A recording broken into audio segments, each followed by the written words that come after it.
Let's do business. President William Ruto has nominated former member of National Assembly for Rangwe constituency, Martin Otieno Ogindo, for appointment as chairperson of the Kenya Fish Marketing Authority.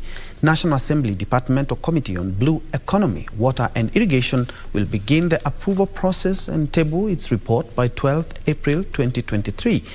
The Kenya Fish Marketing Authority, which was established in 2015, seeks to enforce the law to protect young fish and also make stiffer penalties for crimes including illegal, unregulated and unreported fishing activities.